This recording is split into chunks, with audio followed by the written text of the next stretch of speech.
Hi boys and girls, and welcome to our virtual July Wiggly Wednesday.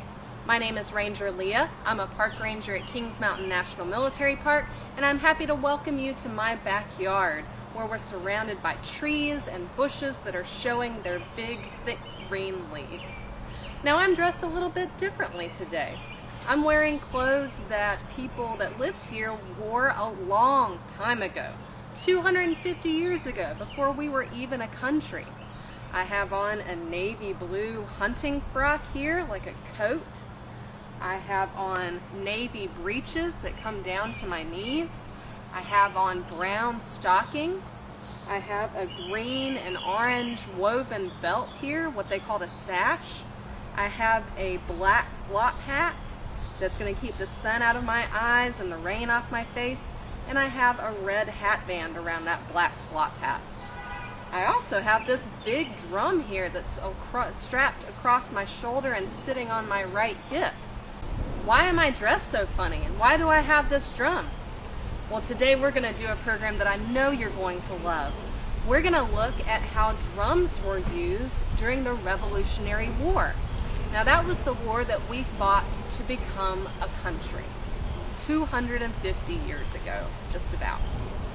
During the Revolutionary War, soldiers didn't have cell phones or walkie-talkies or radios to talk with each other across a really long distance. So they used musical instruments to do it. The two that they picked are the fife, which is like a flute, and the drum.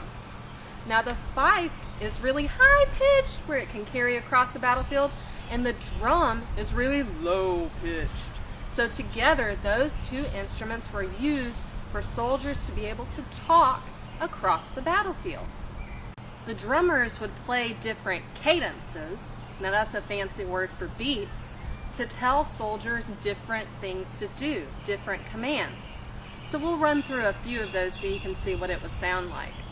If the soldiers were in a line and their commander, their leader, wanted them to turn right, they would give this command with the drum.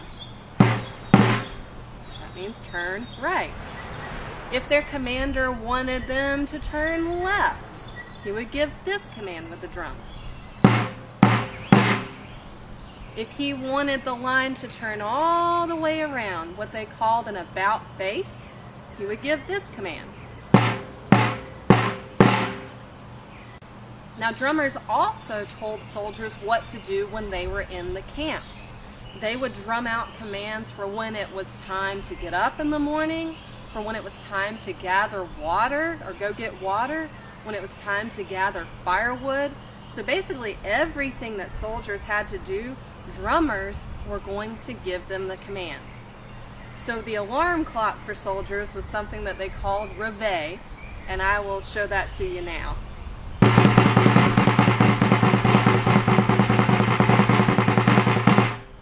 Can you imagine if that was the way you got woken up in the morning? You should be thankful to mom and dad that they don't do that to you in the morning. Fife and drum corps, which was what they called the bands that would play the instruments, would also play music when soldiers were marching through cities and towns. It helped to make the soldiers feel good, it kept their spirits up, and it showed the people living in the cities and the towns that the soldiers were proud to be fighting for the country.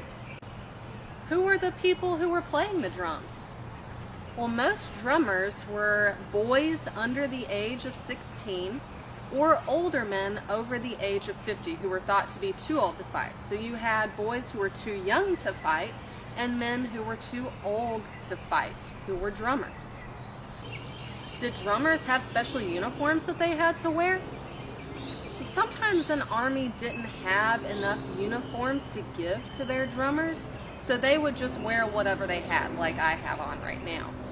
If they did have enough money, they would give them uniforms that were opposite colors of what regular soldiers wore. So if the Continental American soldier was wearing a blue uniform with red sleeves, drummers would wear a red uniform with blue sleeves. So that showed that they were not soldiers, that they were drummers. For our craft today, you are going to be making your very own drum that you can play at home. Now you're probably going to need mom or dad or grandma or grandpa's help with this, so be sure to ask them. Now what you will need to make your drum are 2 solo cups, and they can be any color that you like. I just happen to have gold and white here. You'll need a pair of scissors, a piece of yarn or string that is cut about 5 feet long. And mom or dad, a good way to measure this, eyeballing it, is basically draping the string around your neck and then holding it out arm's length, and that's about the length that you want for your string. And then the last thing you'll need is a balloon. And I've got red, white, and blue here, but it can be any colors that you like. And you're going to take the balloon and just snip off the end. Basically the end where you normally blow into, you're going to snip that off. Now to begin, you're going to take your solo cups and just nest them inside each other. Put one inside the other, where you've got a little lip in between, that little notch there. You're going to take your string and you are going to tie the string or the yarn around that little notch and try to keep it as even as you can. So this might be where you need some help from mom or dad, and that's fine.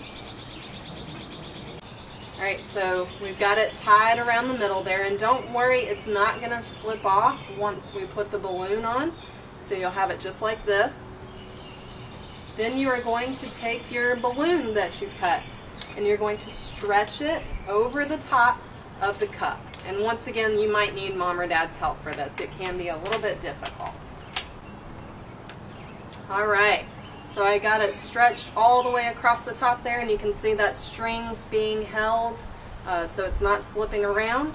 The last thing you want to do is get it kind of draped around you across your shoulder like I have the drum earlier, and you're going to want to tie the top of the string where the drum is sitting right on your hip there.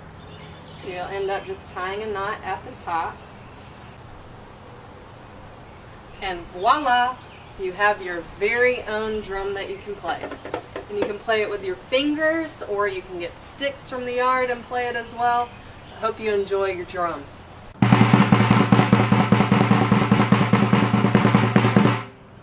I hope you've enjoyed learning about how drums were used in the American Revolution today. I hope you enjoy using your drum that you made so you can entertain mom and dad and brothers and sisters at home. I hope you have a happy 4th of July, happy Independence Day, and we will see you again very soon.